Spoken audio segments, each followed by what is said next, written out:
bien que les décrets ont été adoptés, ces mesures tardent toujours à être opérationnelles. Et donc nous encourageons l'État à faire en sorte que très rapidement les détenus puissent, cette mesure puisse entrer en vigueur parce qu'elle va contribuer à désengorger les prisons. Nous voudrions également attirer l'attention sur deux points qui nous semblent importants. C'est la question du droit de vote des détenus. Nous sommes en pleine campagne électorale. Nous allons voter dans quelques semaines pour élire les députés du peuple. Il y a en prison au Sénégal des milliers de personnes qui sont en détention préventive, qui n'ont pas encore été jugées et condamnées, donc qui jugent de tous leurs droits civils et politiques.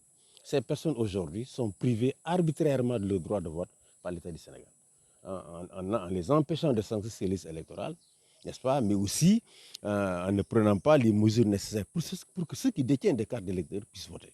Je crois qu'il faut que cette question soit réglée parce que le droit de vote d'un détenu est un droit humain fondamental qui est pratiqué dans beaucoup de pays africains, comme l'Afrique du Sud, comme le Kenya, pour ne pas citer les grandes démocraties.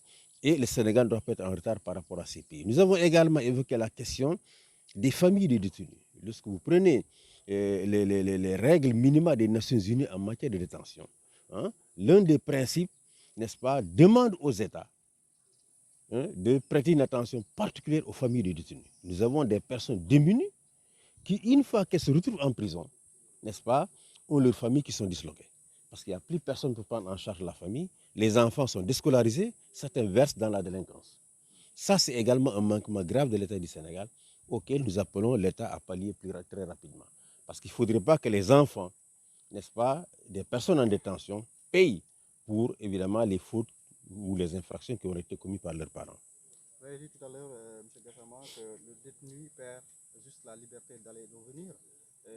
Il y a des détenus, une fois sortis de prison, quand ils ont été acquittés, ils ne peuvent pas retrouver les réparations, la question des réparations.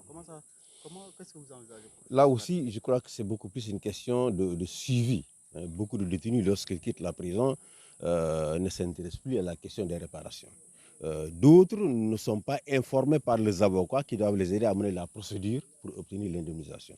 Je pense qu'aujourd'hui, tout le dispositif est en place pour qu'un détenu qui veut demander, n'est-ce pas, ces réparations-là puisse les faire.